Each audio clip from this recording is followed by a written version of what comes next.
ነው የምትለው? ታዲያ ምን ልበልሽ? አንተ ምን ነው የምትወደልኝ?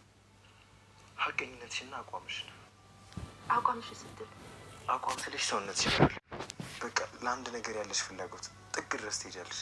እኔ ደግሞ አቋም ያላቸውን ሰዎች በጣም አከብራለሁ። ለምንድን ነው ቆይ ያን ያክል የምትጠነቀቀው? ምን አልኩ? አቋም ያላቸውን ሰዎች እወዳለሁ ለማለት አከብራለሁ አልክ። ሄቢ ከአፍ የሚወጣ ቃል እኮ መጠንቀቅ ጥሩ ነው። ዳጣንስ ምን ነው የምትወደው?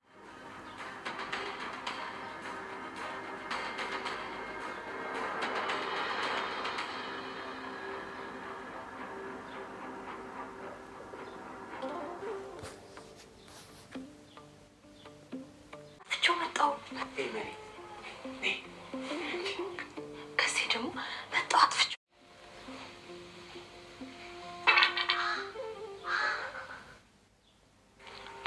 ትወደኛለህ ማለት ነው?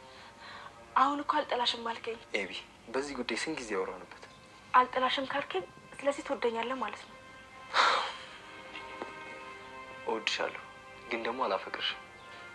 የዛሬን በመጨረሻ እንግዲህ ልጇ ዳጣን እናትና ልጅ መሆናቸውን የሚታወቅበት እለት ነው። እንግዲህ ዳጣና ሰላም ያው እናትና ልጅ መሆናቸው በእርግጥ ሰላም ታውቃለች፣ ግን ዳጣ እናቷ ሰላም እንደሆነች እስካሁን ድረስ አታውቅም ነበረ። እንግዲህ ከብዙ መከራ ከብዙ ውጣ ውረድ ከብዙ ችግሮች በኋላ ብዙ ጊዜያትን ብዙ ሰዓትን ካሳለፉ በኋላ ዛሬ እንግዲህ የመጨረሻም የመጀመሪያ ዳጣ እናቷ ሰላም እንደሆነች እንግዲህ አቶ ደረጀ ነግሯታል። እንግዲህ ሲነግራትም በጣም ነው የደነገጠችው። በቃ ከሚባለው በላይ ማለት ነው። ቤተሰቦቻችን በጣም ነው የደነገጠችው።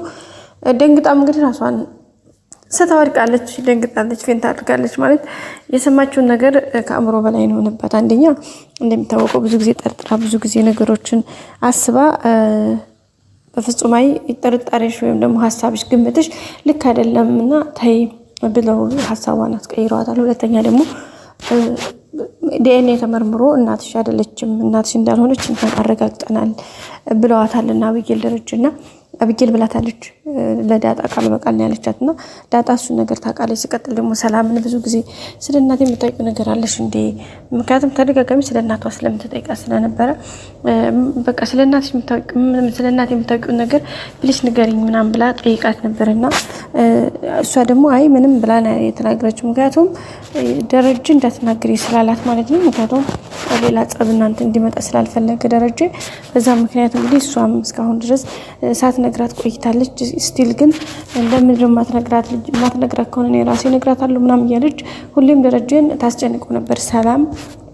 ግን ደረጀ ፈቃደኛ ስላልሆነ ያው እሷም ደግሞ የሱን ፍላጎቱን ለማሟላት ወይም ደግሞ ስሜቱን ለመጠበቅ ሲባል ምንም ሳትል ቆይታለች ማለት ነው። ቤተሰቦቻችን ሰው በተማካኝነት እንግዲህ ዛሬ መጨረሻ ዳጣና ሰላም እናትና ልጅ መሆናቸውን ተረጋግጧል ማለት ተረጋግጧል። ይሄ ቆየ ነገር ነው። እውነታው ግን ዳጣ እስካሁን አላውቀችም ስለነበረ አሁን ግን የመጨረሻም የመጀመሪያም እንግዲህ ነገርዮሹን ይፋ በሆነ መንገድ ደረጀ ነግሯታል። ግን ይሄን ነገር መቀበል አልቻለችም።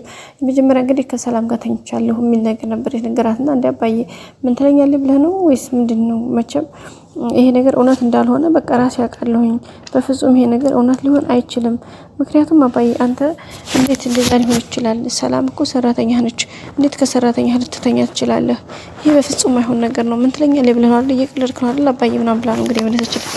ደረጃ ጭራሽ ይሄ እንደዚህ ስትለው በጣም ሌላ ህመም ነው። ምክንያቱም የሰራው ስህተቱን ዳጣ ገና በዚህ ቃሏ አቆሰለችው።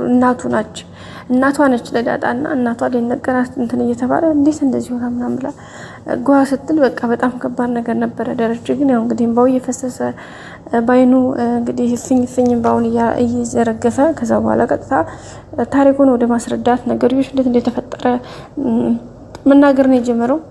መጀመር ሳይሆን ጨረሰው። ግን ዳጣ የሚገርመው ነገር የሰማችሁ ግማሹን ያክል ነው እንጂ ሙሉን አልሰማችሁም። ምን እንዳለ ራሱ ምንድነው ያለው? አሁን በእርግጠኝነት ስትነቃ ምን እንዳላት የሆነ ህልም ነገር አለ አይደለ ጋይስ? የሆነ በቅዠት የሆነ በእንቅልፋችሁ መካከል ትተኛላችሁ፣ ትነቃላችሁ፣ ትተኛላችሁ፣ ትነቃላችሁ ጀስት ላይክ ዳት እንደዛ አይነት ስሜት ነው እንጂ ተሰማት። የእውነት ትክክለኛ ታሪኳን ወይም ደግሞ ያን የጠበቀችውን እናቷ ማናት የሚለውን ነገር ጥያቄ እየተመለሰላት አልመሰላትም በፍጹም።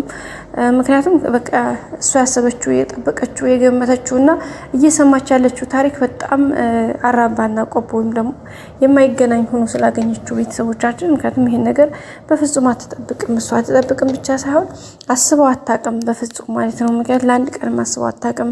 ሲቀጥል አስበው ገምታ ጠርጥራ እንኳ ነገሮችን ለማጣራት ሞከረችበት ታይም ላይ ፈጽሞ እንዳልሆነ እንዳትጠራጠር የሚከልሉ ወይም የሚከሉ ነገሮችን ነው ስትሰማ የነበረውና ሰው ከዛ ጋር ስታገናኘው እንግዲህ በጣም ከባድ ነገር ነው።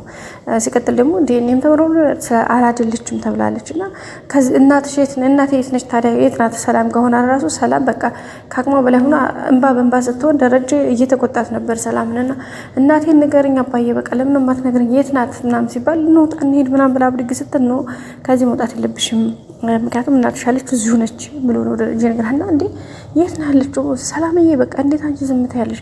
እንዴት አስቻለሽ ሰላምዬ ወድሻለሁ የምትይ ለካ ውሸትሽን ነው እንዴት እንደዚህ ይሆናል? እንዴት ዝም ትያለሽ? ለምን ነው ዝም ትይው?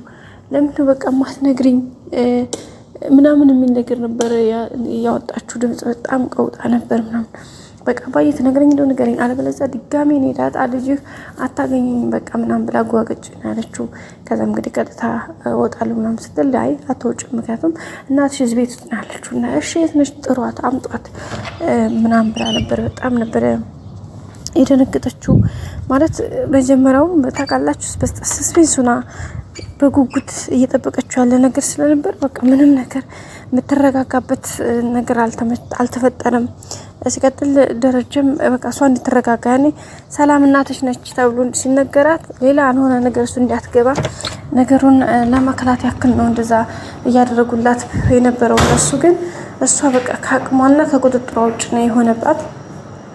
ኤኒዌይስ በመጨረሻ እንግዲህ ያው አለውድ በግድ ያው ከእውነታው የትም ስለማይሸሽ እውነቱን ማወቅ ስላለባት እንግዲህ ደረጀ ነግሯታል። ሲነግራትም እንግዲህ ከአቅሟ ከቁጥጥሯ ውጭ ነው የሆነው። መቋቋም አልቻለችም። እንዳልኳችሁ ከባድ ጊዜ ነበረ ጋይሶች። እንግዲህ ያው በሰላም ደግሞ ተስተካክሎ ሁሉም ነገር ራሷ ተመልሳ ነገሮችን እያንዳንዱ ነገር የሚያዩበት መንገድ ይፈጠራል ብለን ተስፋ እናደርጋለን። እንግዲህ አቶ ደረጀም እንደዛ አድርጎ ነግሯታል። ያው ቀስ ብለው ደግሞ እንግዲህ ሁሉም ነገር ስለምትረዳው ዳጣ ችግር የለውም ጋይስ። ዛሬ ደግሞ ገዚ እንግዲህ በጣም ነበር ሲያስቀን የነበረው። ለዛ ጉር ሰርተዋለች። ሌላው ወይዘሮ ማርታ እንግዲህ እዛ ከነደረጀ ጋር በመሄዷ ወይም ደግሞ ሰላም ቤት ስትሄድ ሁላችንም በጣም ነው የደነገጥነው። እኔ በራሴ በጣም ነው የደነገጥኩት እየተንቀጠቀጥኩ የነበረ ምክንያቱም ደረጀ እዛ እንዳለ ማርታ ስትመጣ በስመ አብ በጣም ከባድ ጊዜ ነበረ። ቤተሰቦቻችን አንዳንድ ነገሮች በጣም ከባድ ናቸው። እንዴት ነገርዮሽ እንዴት እንደሚሾር አታውቁትም እና እንዴት እንደሚዞር አይታወቅም። በጣም ከባድ ነገር ነው። ውድ ቤተሰቦቻችን ቀጣይ እንግዲህ አዲስ ቪዲዮ እስከምንገናኝ ሼር፣ ላይክ፣ ሰብስክራይብ ማድረጋችሁን አትርሱ። ቤተሰቦቼ ሁሌም ወዳችሁ ፈቅዳችሁ ከኔ ጋር ስላላችሁ አመሰግናለሁ። ቀጣይ እንግዲህ ሰላምዬና ዳጣ ደግሞ ሲገናኙ ያላቸውን ሪአክሽን ፊሊንጋቸውን እናያለን። ያው የዳጣ ጉዳይ ትንሽ ተንዛዛ። ያው እንግዲህ የሁኔታው ጉዳይ ነው። ቤተሰብ በቀጣይ አዲስ ቪዲዮ እንገናኝ። ሰላም ቆዩ። ወዳችኋለሁ ባይ